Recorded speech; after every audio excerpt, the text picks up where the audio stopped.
Stadium 10 of the Hyperion Gladiator Circuit crouched inside the cratered ice of Saturn's moon like a gem set in bone.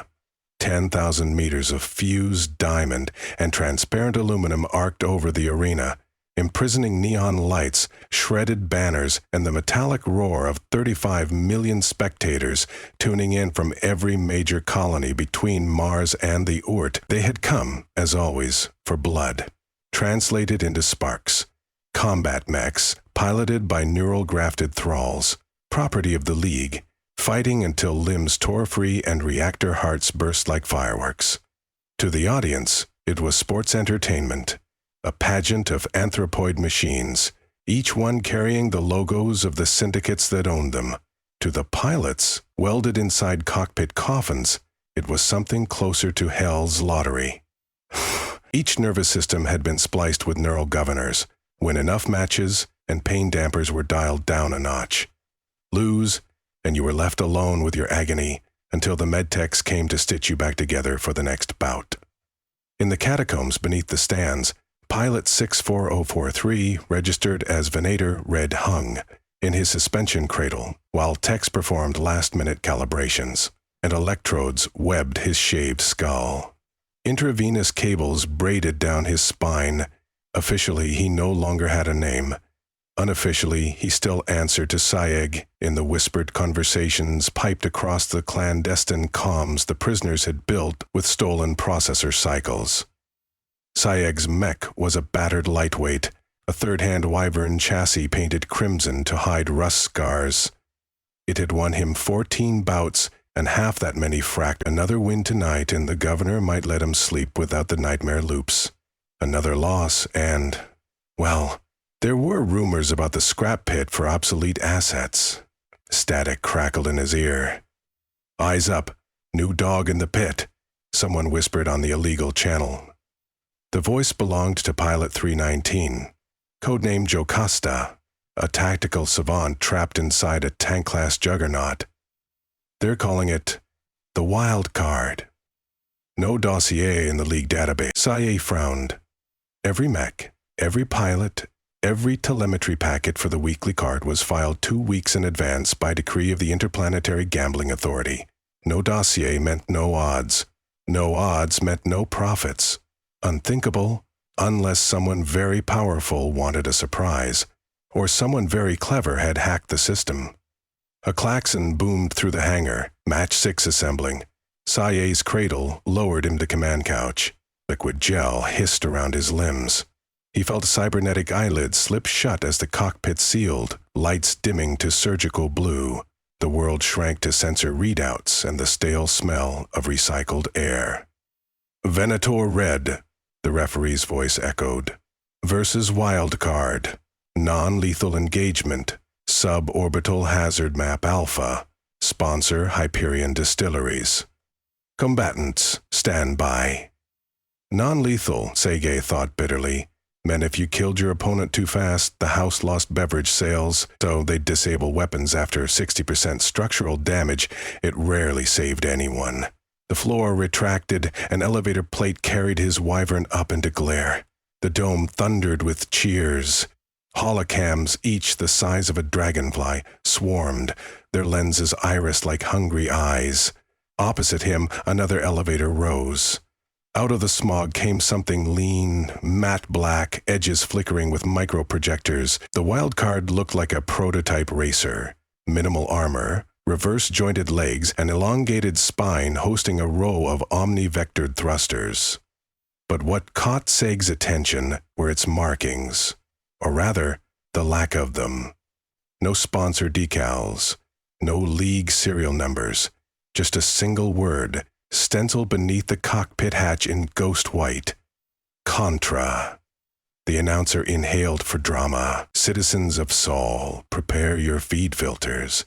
The Hyperion Gladiator Circuit proudly introduces a never-before-seen challenger. His voice dissolved into white noise.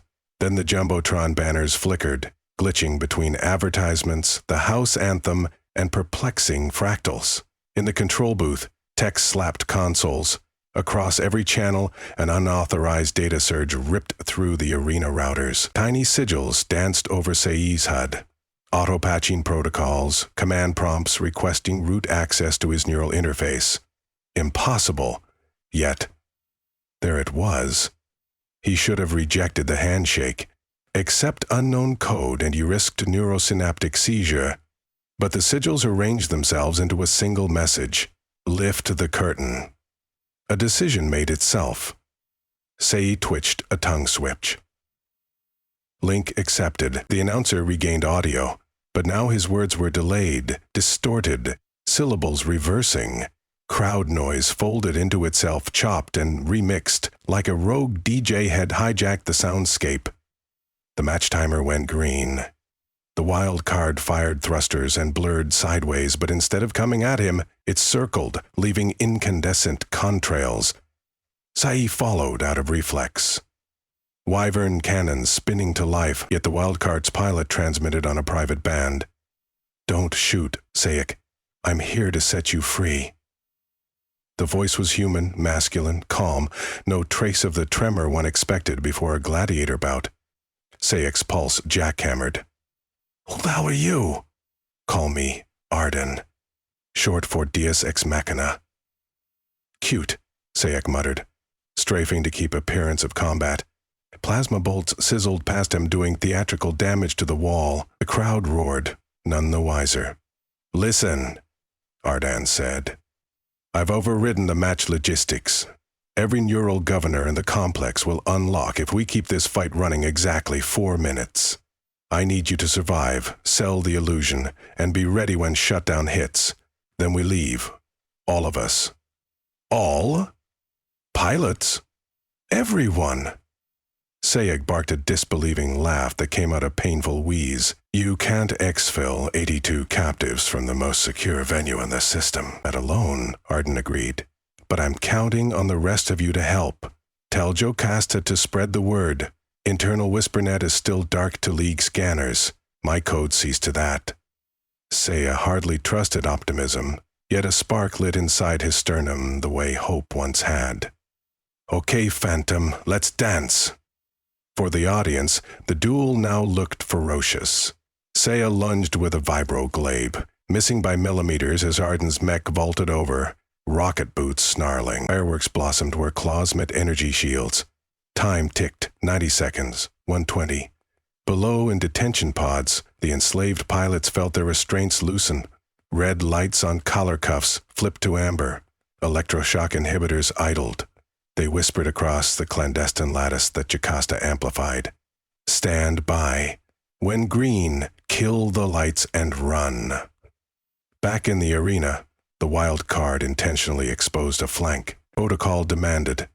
Say capitalize, so he scythed downward, scoring armor. Sparks cascaded. Spectators screamed approval. Blood by proxy. They loved it. But the Jumbotron glitched again. Advertisements for energy drinks melted into cascading binary. The feed resolved as a scrolling list of names. Names of every pilot killed in the circuit during the past decade. Casualties the League had reported as equipment failures. Parents who still wondered why the urns shipped to them were sealed. The stadium fell quieter, confusion replacing lust. In the VIP skybox, League Warden Sidran Halivalt rose, purple uniform crisp as a blade. "Find the breach," she snapped. Security drones lifted off their rails, targeting lasers combing the air. Arden whispered, 2 minutes. I'm about to vent the coolant reservoir. When the vapor rises, switch to IR optics." "Got it." A new voice crackled onto the pilot WhisperNet. Deeper, resonant. Jocasta. "Listen up, kids. We're almost unlocked. Those of you with intact chassis prep for breakout. Those without, head to Mech Bay Delta and hijack the maintenance frames. No passenger left behind." A chorus of clicks answered. Hallways flickered from sterile white to blackout. Emergency strobes kicked in, painting corridors demon red. The Jumbotron's obituary feed accelerated until it hit the present date, then one final line. "Tonight, we write our own." The coolant main ruptured. Sulphurous fog geysered across the arena, obscuring everything from human eyes. Sayek switched optics. Infrared painted the world in lurid pinks. Arden's sleek silhouette darted, planting shaped charges at 4 gate locks. 3, 2, 1. Boom. Steel gates toppled outward, smoke curling. Through the breaches stampeded a regiment of liberated mechs, half-patched with spare parts, half sagging from neglect, but each piloted by a soul suddenly unshackled. Their comms lit into a riot of laughter, curses, tears, prayers. The crowd finally understood. Panic thundered louder than their earlier cheers as they poured toward exits. Stadium security unleashed rail drones, but Arden's earlier hack had inserted a kill command. Every drone seized mid-air, power cells purging, then crashed like iron birds. Sayaku routed TACnet overlay, friend or foe markers updated. 82 green diamonds. Only League assets pulsed red. Objective? He asked. Off-world, Arden replied. I've seated the hangar control AI with a flight plan. Assault Shuttle Marauder is fueled for Titan departure. Window in 16 minutes before fleet intercept. 16 minutes sounded both impossibly short and unimaginably long, depending which neurometric gauge he believed. But the first challenge loomed now, clearing the kill corridor. Ground-to-space artillery was primed into the crater rim. Under normal circumstances, any unauthorized launch would be intercepted by tungsten spears at 8 kilometers per second. Arden, evidently, had contingency. They charged together. Jacassa's juggernaut bulldozed stadium bulkheads, forging a path. Pilot 9-112 Scifi deployed drones to jam comms. Others suppressed the last security teams. The freed thralls moved with uncanny coordination. Slavery had drilled them into efficiency, and freedom only sharpened resolve. Inside the op center, Warden Halivalt broadcast emergency overrides. The network spat static. He slammed fists into a desk. Cut local power. Suffocate them in their suits. Power grid's not responding, an engineer whimpered. Someone rerouted the breakers.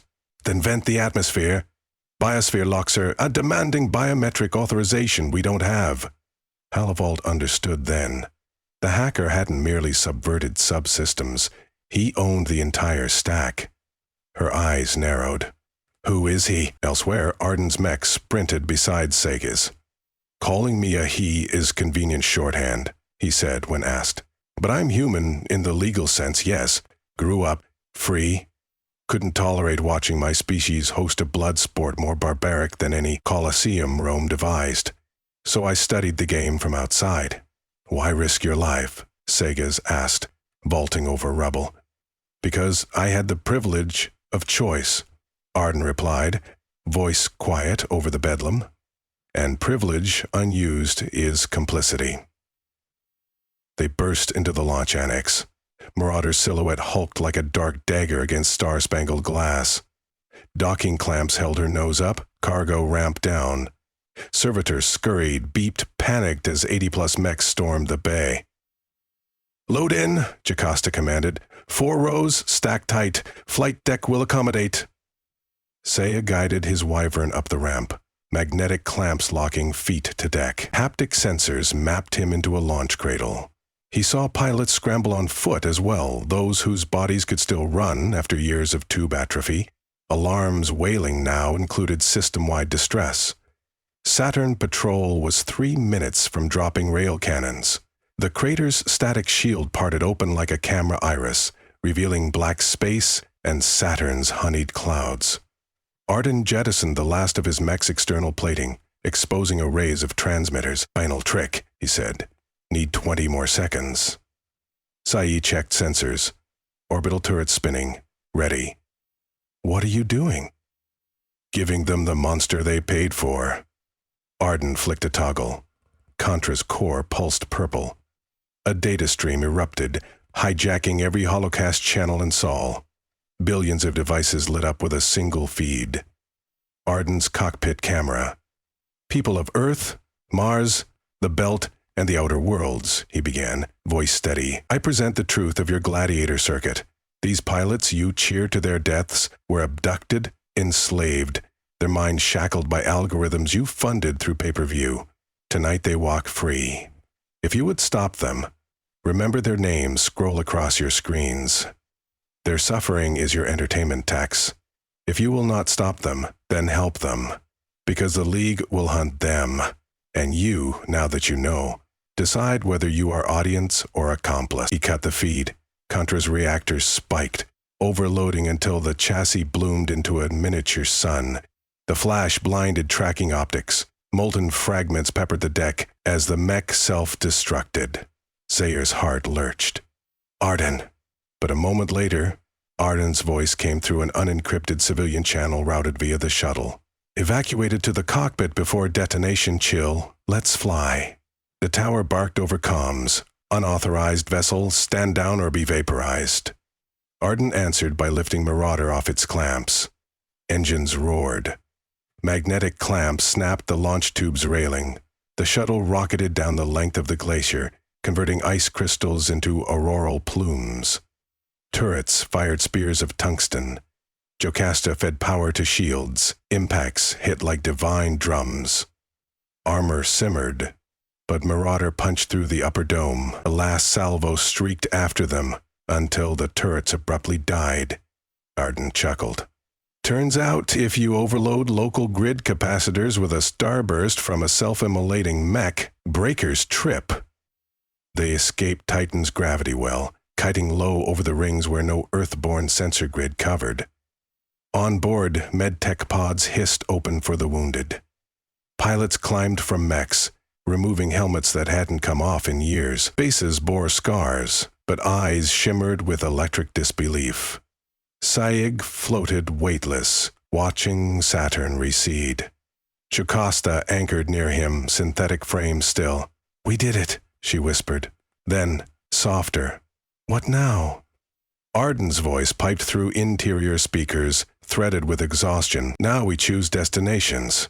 I know sympathetic ports, places outside League jurisdiction.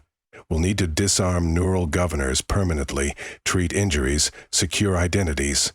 After that, the circuit will spin its propaganda, call us terrorists. But with tonight's broadcast, plenty of citizens will start asking questions. What about you? Saig asked. A silence.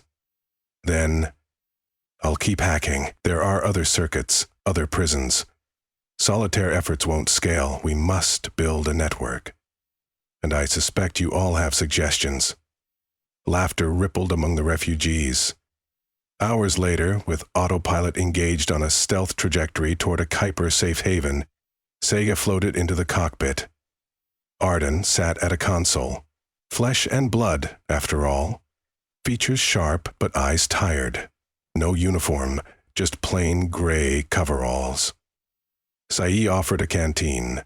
Water. Gratitude, Arden said, taking a sip. So, Sai began, you came in here with a one-man plan to free 100 slaves. Arden shrugged. It was a good plan. You nearly died. Still breathing. Why message me first? Said asked genuinely. There were others with better win records, heavier frames. Arden flicked a hologram across the windshield. Stats, kill counts, prisoner files. I studied you all. Some pilots broke beyond coherence. Some served willingly. But you always fought non-lethal where possible, even when it cost you victory bonuses. The circuit called you unreliable. I called you compassionate. Sega looked away, embarrassed. Arden continued. Compassionate fighters are rare. They become leaders when circumstances shift. I'm a brawler with PTSD, Sega said. Great start, Arden replied, clapping him on the shoulder. Below them, ring particles shimmered like shattered halos. Above, the void beckoned. Saige exhaled. All right, I'll help build the network, but we'll need resources, ships, safe houses. We'll take them, Arden said. Same way we took the arena, turned their own systems against them. The League is large but brittle. Its strongest chains rely on people pretending they don't exist. Jocasta's voice arrived over intercom. Navigation complaining about mass distribution. Someone stowed a trophy arm in the galley. Arden grinned. Coming. They left the cockpit together. In the hold, pilots lounged like weary soldiers after the last battle of a long war they didn't volunteer for. Some laughed around a jury-rigged heater. Some cried softly. Some slept strapped into hammocks. Haunted, 12 hours ago they were property. Now they were conspirators, liabilities, legends in incubation. The circuit sponsors would assemble spin doctors, but the public had glimpsed truth, and truth leaked, multiplied, and mutated into movements.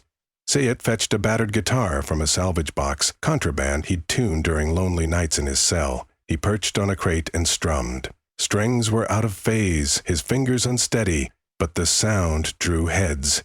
"Aimed the song," someone called. "Don't know yet," he answered. "Maybe we'll write it together."